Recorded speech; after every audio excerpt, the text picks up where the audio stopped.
Amen. Un, deux, ça marche? Oui. Voilà, bonjour à toutes et à tous. Il est bon de glorifier le Seigneur en ce dimanche de Pâques. C'est bon ensemble de louer à travers ces chants, faire monter notre adoration. Alléluia. Heureux d'ouvrir avec vous la parole de Dieu. C'est toujours un honneur, un privilège. Et voilà, parfois aussi j'allais dire pas un fardeau, mais une grande responsabilité. On va poursuivre, on avait démarré la semaine dernière une réflexion sur la parabole des talents. On va poursuivre sur cette réflexion. Avant de démarrer, juste merci aussi pour ceux qui ont prié pour moi, ça va un peu mieux au niveau du cou, des cervicales. Bon, j'ai des radios, j'ai des examens à suivre, mais ça va beaucoup mieux. Donc merci Seigneur et merci pour vos prières. Voilà, on va relire cette parabole des talents, cette parabole appelée des talents dans Matthieu, l'évangile selon Matthieu, chapitre 25, au verset 14. On relit entièrement cette parabole. Matthieu 25, verset 14. Il en sera comme d'un homme qui, partant pour un voyage, appela ses serviteurs et leur remit ses biens. Il donna 5 talents à l'un, 2 à l'autre et 1 au troisième, à chacun selon sa capacité, et il partit. Aussitôt, celui qui avait reçu les 5 talents s'en alla, les fit valoir, et il gagna 5 autres talents. De même, celui qui avait reçu les 2 talents en gagna 2 autres. Celui qui n'en avait reçu qu'un alla faire un creux dans la terre et cacha l'argent de son maître. Longtemps après, le maître de ses serviteurs revint et leur fit rendre compte. Celui qui avait reçu les 5 talents s'approcha en apportant 5 autres talents. Et il dit, « Seigneur, tu m'as remis 5 talents, voici j'en ai gagné 5 autres. » Son maître lui dit, « C'est bien, bon et fidèle serviteur, tu as été fidèle en peu de choses, je te confierai beaucoup. Entre dans la joie de ton maître. » Celui qui avait reçu les 2 talents s'approcha aussi et il dit, « Seigneur, tu m'as remis 2 talents, voici j'en ai gagné 2 autres. » Son maître lui dit, « C'est bien, bon et fidèle serviteur, tu as été fidèle en peu de choses, je te confierai beaucoup, entre dans la joie de ton maître. » Celui qui n'avait reçu qu'un talent s'approcha ensuite et il dit, « Seigneur, je savais que tu es un homme dur, qui moissonne où tu n'as pas semé et qui amasse où tu n'as pas vanné. J'ai eu peur et je suis allé cacher ton talent dans la terre. Voici, prends ce qui est à toi. » Son maître lui répondit, « Serviteur méchant et paresseux, tu savais que je moissonne où je n'ai pas semé et que j'amasse où je n'ai pas vanné. Il te fallait donc remettre mon argent au banquier et à mon retour, j'aurais retiré ce qui est à moi avec un intérêt. Ôtez-lui donc le talent et donnez-le à celui qui a les 10 talents. Car on donnera à celui qui a, et il sera dans l'abondance, mais à celui qui n'a pas, on ôtera même ce qu'il a. Et le serviteur inutile, jetez-le dans les ténèbres du dehors, où il y aura des pleurs et des grincements de dents. Amen. » Alors, vous avez certainement entendu des tas de messages sur cette parabole.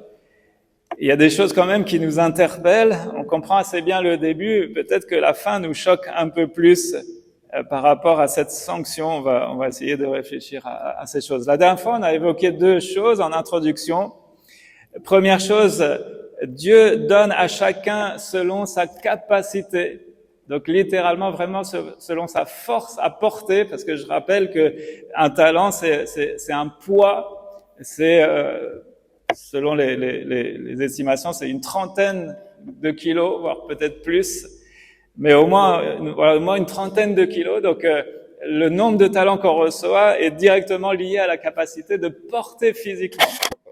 Ok, on avait parlé déjà de ça la semaine dernière, je ne vais pas y revenir, mais c'est directement lié. Pour résumer, c'est quoi, selon moi, c'est quoi un talent? On va réfléchir encore aujourd'hui, mais c'est tout ce qui est précieux. C'est une chose précieuse que Dieu nous a confiée, quelle que soit la nature de la chose. Et ça peut être déjà notre vie, notre santé, c'est des choses précieuses que Dieu nous a données. On pourrait parler des choses spirituelles, le salut, l'évangile, le grâce, tout ça, encore des choses précieuses que Dieu nous a données. Ça peut être nos relations, une famille que Dieu nous a donnée, des enfants que Dieu nous a donnés, un travail que Dieu nous a donné, des choses matérielles que Dieu nous a données. Toutes les choses précieuses qu'on a, Dieu attend qu'on les fasse fructifier. Et Dieu a donné à tous selon la capacité que l'on a à porter. Amen.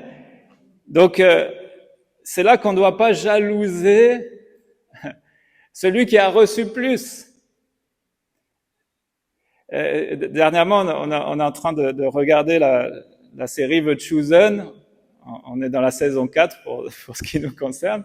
Et on voit les disciples à un moment donné qui, de toute façon, ils sont tout le temps en train de se chicaner, de se chamailler, et on voit ce passage où il y a les deux frères là qui cherchent la première place. Ils veulent demander à Jésus d'être les premiers, l'un à sa droite, l'un à sa gauche, dans le royaume des cieux. Ils veulent être les premiers, ils veulent être...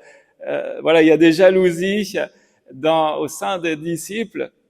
Et on le voit bien dans les Écritures, en lisant les Écritures, on voit toutes ces choses. Ils se jalousaient les uns les autres.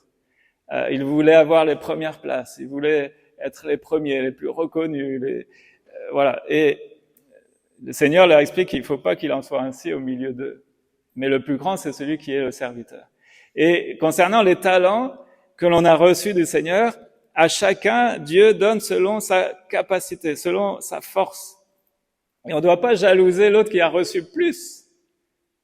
Parce que si nous, on recevait autant, on ne pourrait pas porter. On ne pourrait pas porter. Et rien ne sert de jalouser. Parce que si vous pouviez, si vous étiez sous le poids de choses que vous ne pouvez pas porter, eh bien, qu'est-ce qu'il arrive? Ça vous est déjà arrivé de soulever quelque chose d'un peu trop lourd? Et là, de vous déclencher un mal de rein, et le fardeau serait trop lourd à porter. Et on risquerait de se faire plus de mal que de bien. On doit non pas jalouser l'autre qui a reçu plus, mais au contraire, bien le bénir et prier pour lui. On ne doit pas non plus regarder avec dédain et orgueil celui qui a reçu moins que nous. Non, on a reçu chacun selon notre capacité à porter. Je vais pas y revenir, j'ai déjà développé. Deuxième point qu'on avait vu, c'est la souveraineté. Dieu est souverain. Il est libre et souverain dans la dispensation de ses grâces. Et pourquoi jalouser l'autre si c'est Dieu qui a choisi comme ça? Il est maître, il est souverain. On l'a chanté, on a proclamé aujourd'hui au travers plusieurs chants que il est souverain, Seigneur. C'est lui qui décide. Et on voit ça aussi très bien dans la série, c'est très intéressant parce que ça met un contexte. Et parfois on oublie en lisant les Écritures qu'autour de tout ça, il y a un contexte social, sociétal, un contexte de vie. Et chaque disciple, c'est autant de vie, c'est autant de foyers, autant de maisons, autour de tout cela. On oublie un peu trop rapidement parfois ces choses. Et on voit dans cette série, quand il commence à se jalouser, mais Jésus est souverain, c'est lui le maître, c'est lui qui décide et il sait ce qu'il fait. Et à plusieurs reprises, ils ne comprennent pas ce que Jésus fait, mais on voit qu'au fur et à mesure, ils se soumettent, ils comprennent que l'intérêt pour eux, c'est de se soumettre, c'est de suivre ce que le Seigneur dit. Donc Dieu est libre, il est souverain dans la dispensation de ses grâces. Donc il donne à chacun en particulier comme il veut.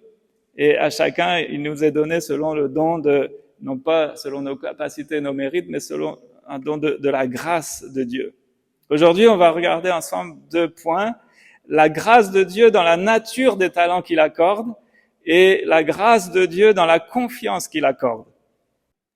Verset 14, on voit que ce sont ses biens. Il en sera comme d'un homme qui, partant pour un voyage, appela ses serviteurs et leur remit ses biens. Donc, on a besoin de mesurer que tout ce que l'on a nous vient de Dieu et que ce sont des grâces, des cadeaux de sa part. non pas basé sur nos mérites, mais ce sont ses biens. Et il est maître et souverain dans tout cela, mais ce sont ses biens.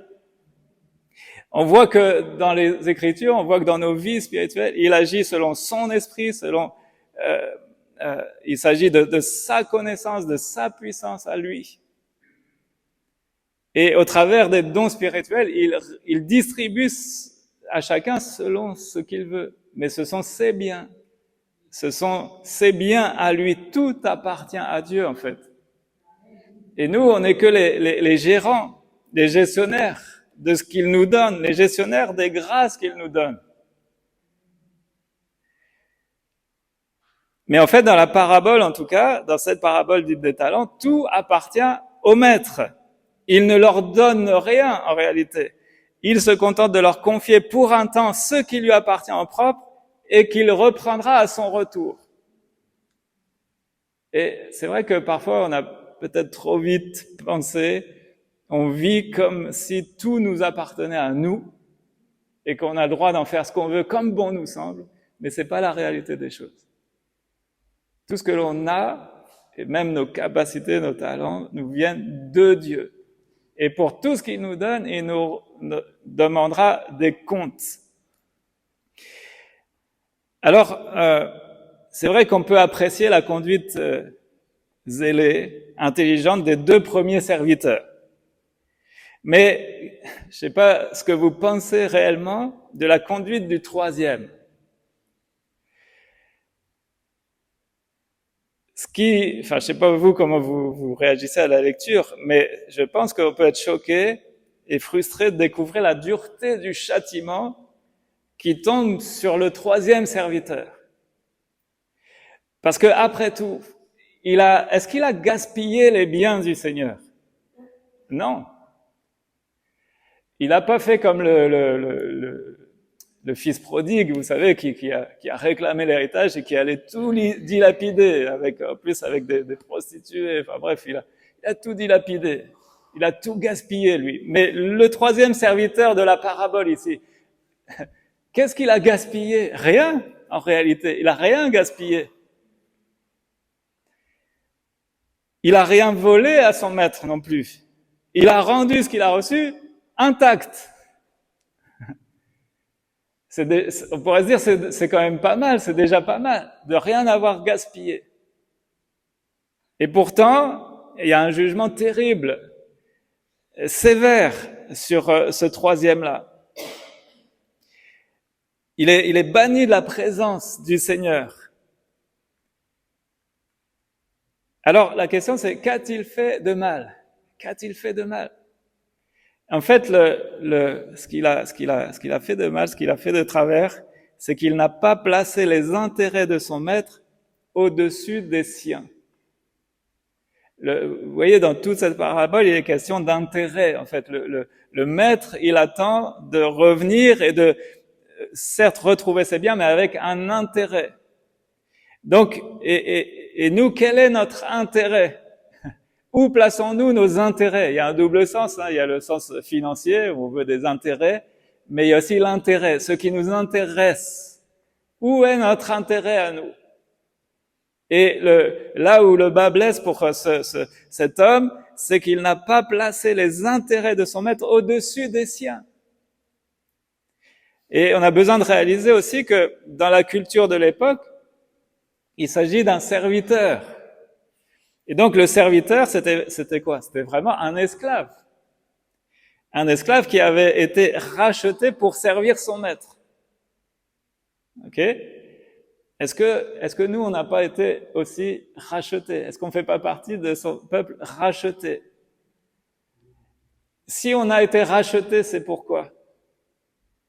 C'est pour lui appartenir et pour le servir. Non pas comme des esclaves, avec les tâches viles et basses. Mais quand même, on a été racheté, on appartient au Seigneur et on a été racheté pour le servir. Et de surcroît, on a été racheté à un grand prix.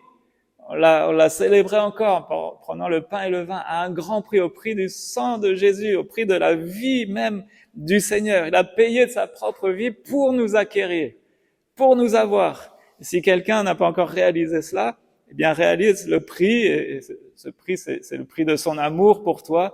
Il a donné sa vie pour pouvoir te racheter. Tu étais esclave, nous étions esclaves du péché, mais il nous rachète pour qu'on devienne esclaves de la justice, esclaves du Seigneur Jésus. Non pas sous un joug servile, comme le peuple d'Israël en Égypte, mais sous l'égide d'un maître nouveau, un maître bon, qu'il est agréable de servir. Mais il n'empêche que on appartient au maître. On peut relire ces choses pour les graver. 1 Corinthiens 6, verset 19. 1 Corinthiens 6, versets 19 et 20.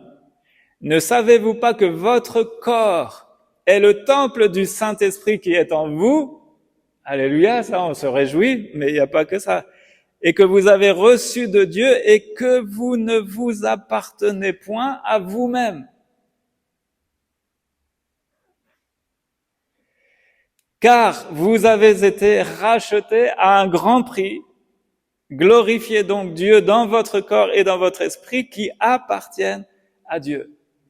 Donc voilà la réalité.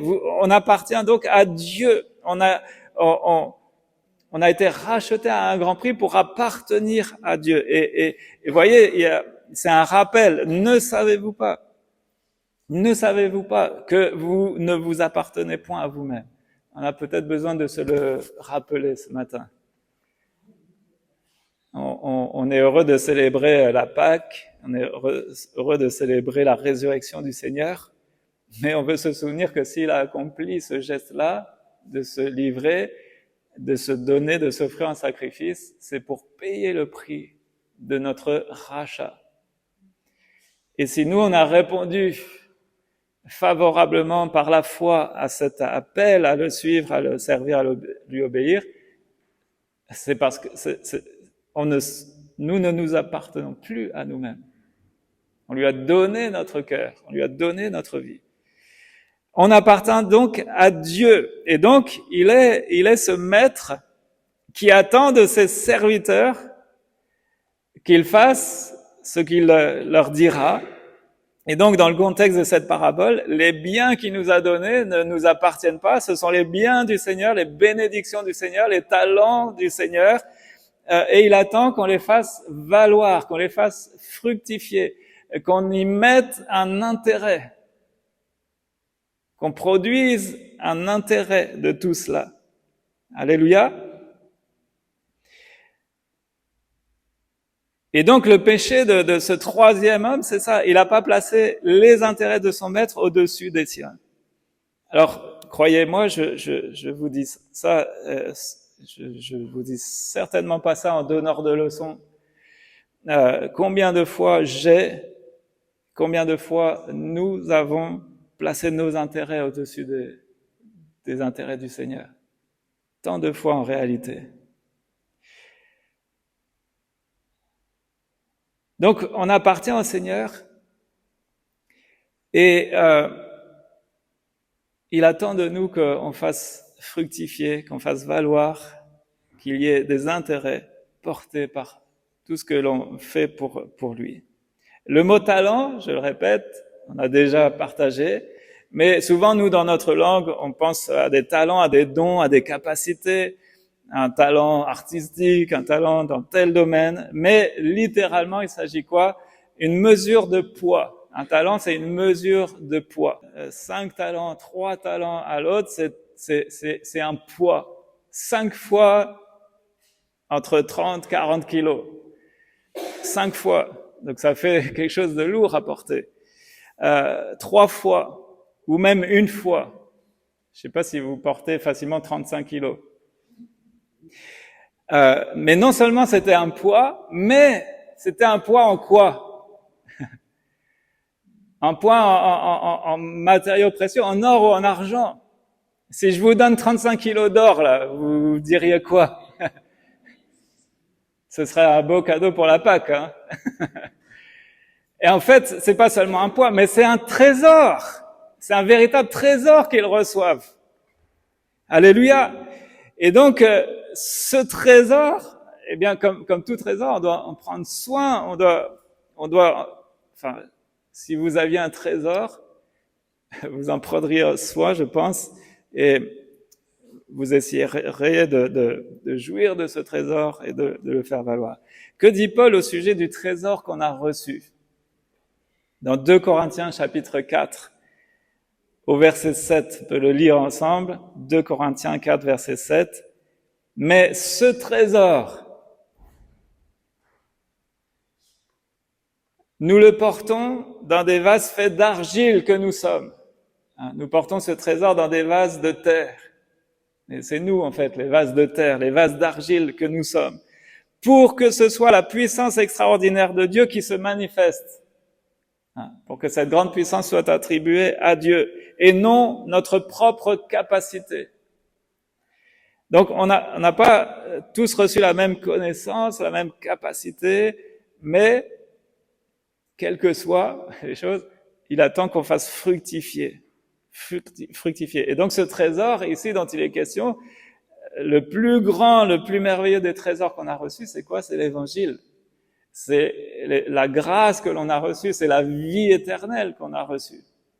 Et donc, Dieu attend, déjà le premier trésor qu'on a reçu, c'est celui-ci, on doit le faire valoir, partager autour de nous.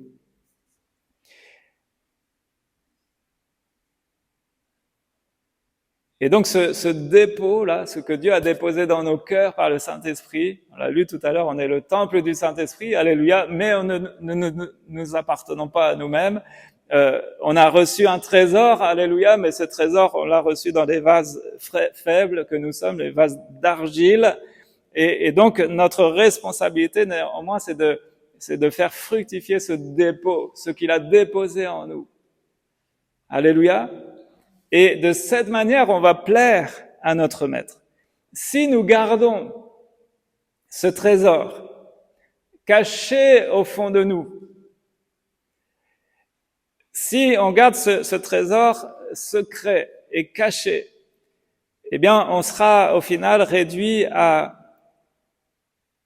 regretter notre vie gâchée.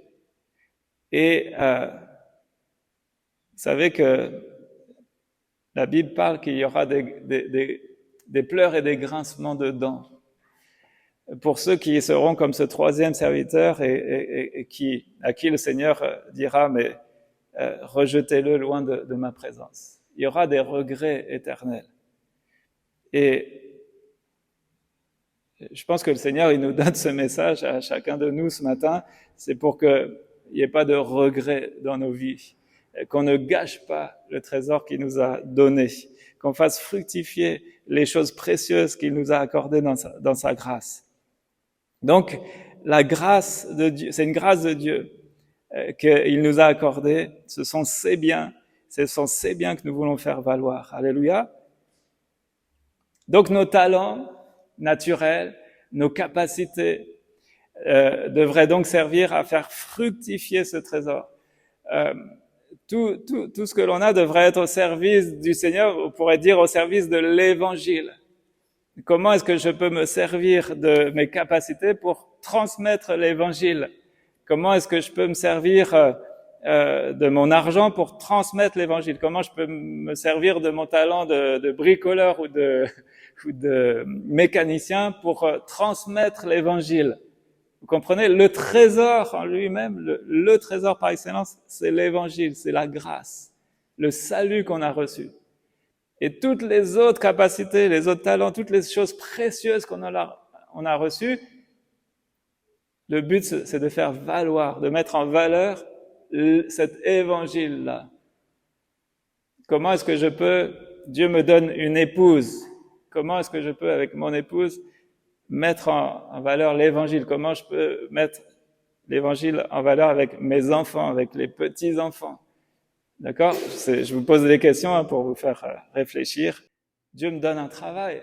Alléluia. Comment est-ce que je peux me servir de ce travail? C'est un ministère, c'est un service que Dieu vous a confié. Comment vous pouvez vous servir de ça pour faire valoir l'évangile? Et parfois, on peut se sentir limité, alors qu'en réalité, Je pense qu'il y a des possibilités que Dieu nous donne. Deuxième point, je vais être plus rapide, mais c'était la grâce de Dieu dans la confiance qu'il accorde. Après avoir donné ses biens, qu'est-ce que fait le maître? Il part. Il part. Donc, ce maître, il n'est pas comme les autres. Il a, avec ses serviteurs, une relation de confiance et d'amour. Parce que il n'y a pas beaucoup de maîtres qui auraient fait ça, laisser ses talents et puis partir. Il y a une marque de confiance. Et souvent, on parle du fait que nous, on doit avoir foi en Dieu, nous, on doit avoir une confiance entière, absolue en Dieu, mais est-ce qu'on réalise que Dieu nous fait confiance? Que Dieu, lui, il a placé sa foi en nous. Et l'image de cette parabole est là pour imager cela. Le maître donne les talents et il part. Il part. Donc il y a une marque de confiance. Et c'est ce que le serviteur inutile n'a pas compris. Il n'a pas compris cette marque de confiance. Et je pense que quand on réalise ça, le Seigneur me fait confiance, me confie ses biens. Il faut vraiment que j'en prenne soin, il faut que je fasse valoir tout ça. Toutes ces choses précieuses qu'il m'a données, il faut que je les fasse valoir. Et ce sera une manière de ne pas trahir la confiance que le Maître nous accorde. Est-ce que tu réalises, mon frère, ma sœur, que Dieu te fait confiance? Donc dans le mot confiance, il y a le verbe confier. Dieu t'a confié des choses. Dans le mot confier, confiance, confiance, avec foi. Donc Dieu t'a donné des choses avec foi. Il a mis sa foi en toi. C'est fou quand même. Mais c'est la réalité c'est une marque de l'amour de notre Dieu. Il a changé nos cœurs, il a transformé nos vies, il nous a fait grâce pour notre péché, et maintenant il croit qu'il peut se servir de nous pour sa gloire, pour le servir et pour répandre ce merveilleux trésor qu'est l'Évangile. Donc ce serviteur inutile, il a pas compris cela, cette marque de confiance. Et en fait, c'est quoi le problème? C'est que... Attendez que le pompier passe. Le problème de ce serviteur, c'est que il a une mauvaise image de son maître. Il a une mauvaise image de son maître. Je savais que tu es un maître. Je vais relire pour pas me tromper.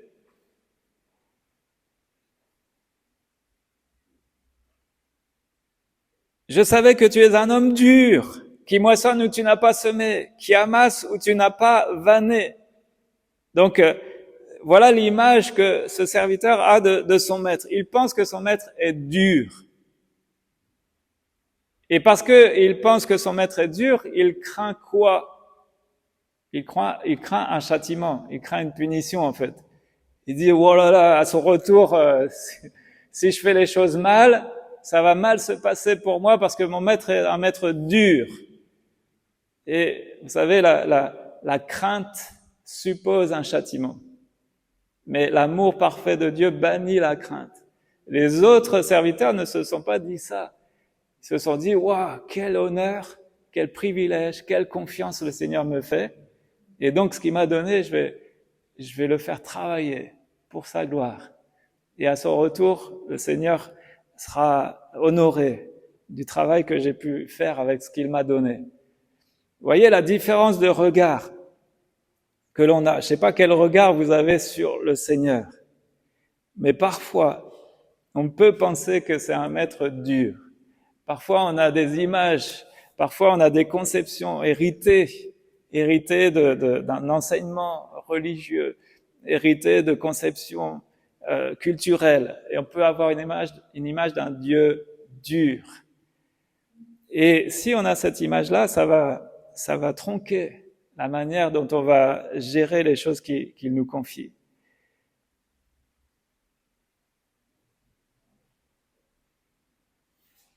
Donc, certains commettent cette erreur. Ils ne se montrent pas à la hauteur de la confiance qui leur est manifestée et ils vont profiter de cette liberté qu'il leur est donnée pour faire n'importe quoi. Donc il y a les deux extrêmes. Il y a ceux qui, par peur, ils ne font plus rien. Donc c'est un peu le cas de ce serviteur. Ah, je vais enterrer ça, je vais le mettre à l'abri, j'y touche plus, et je me tiens à carreau jusqu'au retour du Seigneur.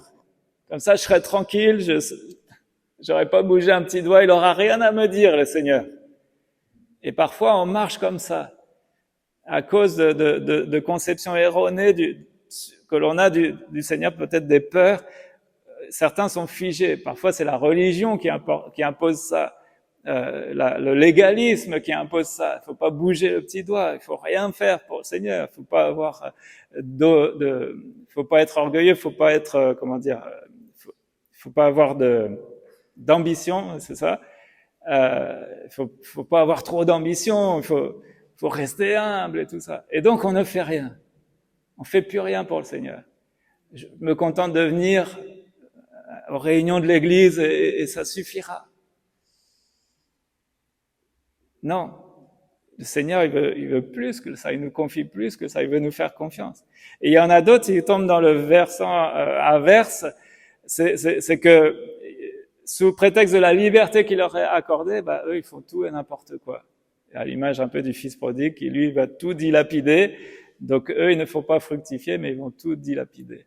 Donc, c'est pas le cas de ce serviteur, mais il peut y avoir les deux écueils. Tout gaspiller ou tout faire juste pour notre intérêt. Dieu nous bénit et on en profite juste pour notre propre intérêt. Donc ça, c'est aussi un autre versant. Alors, est-ce qu'on veut se montrer digne de la confiance que Dieu nous accorde? Est-ce qu'on réalise la grâce qui nous est faite? En fait, quand quand le maître répond à ce serviteur, il ne va pas nier ce qu'il a dit, mais ça veut pas dire qu'il est comme ça. Tu savais, serviteur méchant et paresseux, tu savais que je moissonne. Donc là, le maître, il n'est pas en train de dire qu'il est vraiment comme ça, mais selon sa conception, il lui répond selon sa conception. Tu savais que j'étais comme ça, donc tu aurais dû faire valoir. Tu aurais dû remettre au moins mon argent au banquier et j'aurais retiré mon argent avec un intérêt. Donc, est-ce qu'on réalise le privilège qui nous est fait, la confiance qui nous est accordée, la foi que Dieu mise en nous et il attend un retour sur investissement. Tout ce qu'on a de choses précieuses que Dieu nous a accordées, il attend qu'on le fasse valoir pour lui. Amen. Pour lui, pour son évangile. Il y en a, par exemple, ils ont reçu une santé extraordinaire, une santé de fer, ils sont forts, et ils utilisent cette force, cette capacité, pourquoi? Pour faire du sport. Certains deviennent peut-être même des champions, mais c'est pourquoi? C'est pour leur propre gloire. Et je dis pas, c'est bien de s'entretenir physiquement, mais si Dieu nous donne une santé de fer, c'est pas pour devenir des champions et obtenir la gloire, les lauriers, les médailles olympiques ici-bas. Si Dieu nous donne une santé de fer, c'est pour lui, ça devrait être pour lui. On va prier, on va demander à Dieu sa grâce, mais on veut le bénir pour la confiance qu'il nous accorde. Réaliser que, voilà, je répète ce qu'on a vu, on nous a racheté à un grand prix, on s'appartient pas soi-même, on lui appartient. Et c'est en cela qu'il attend de nous qu'on le serve, qu'on lui obéisse, mais il nous fait confiance. Et il nous a laissé ses biens pendant un temps, il est parti. Il est parti pour un temps, mais il revient bientôt. Et il ne tarde pas. Il n'est pas en retard, le Seigneur. Et quand il viendra, qu'est-ce qu'on lui dira? Et qu'est-ce que lui nous dira, surtout? Entre dans la joie de ton maître, bon et fidèle serviteur. Je voudrais tellement entendre ça de sa part, et pour moi, et pour chacun d'entre nous. Mais pour ça, bien, on a juste à faire ce que le Seigneur nous demande, de faire valoir ce qu'il nous a donné. Amen. Voilà, Seigneur, aide-nous. Merci déjà pour cette grâce. Parce que c'est une grâce. C'est une grâce d'être devenus tes serviteurs. C'est un privilège, un honneur que tu nous fais. Et c'est pas un fardeau, t'as pas fait de nous, voilà, t'es seulement des esclaves pour qu'on serve à toutes les basses besognes. Non, c'est plus que cela.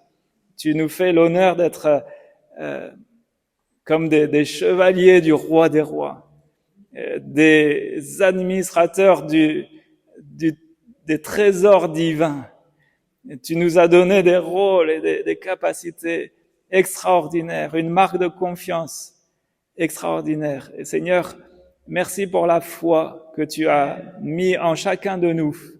Quelles que soient nos capacités, certains ont reçu peut-être un seul talent, Seigneur. D'autres en ont reçu 5, 10, mais quelles que soient nos capacités, merci pour la marque de confiance que tu nous accordes. Et Seigneur, tout ce que tu nous as donné dans ta grâce, eh bien, on veut le faire fructifier pour toi. Aide-nous à réaliser, aide-nous à réfléchir sur comment est-ce que je peux mettre ma vie à ton service. Qu'est-ce que tu attends de moi? Seigneur, on veut t'obéir. Seigneur, on veut faire fructifier. On veut qu'il y ait un intérêt qui soit porté à tout ce que tu nous as confié. Alors, Seigneur, viens nous en aide, Seigneur. Ouvre-nous les yeux. Mets devant nos yeux toutes les choses que tu nous as données, Seigneur.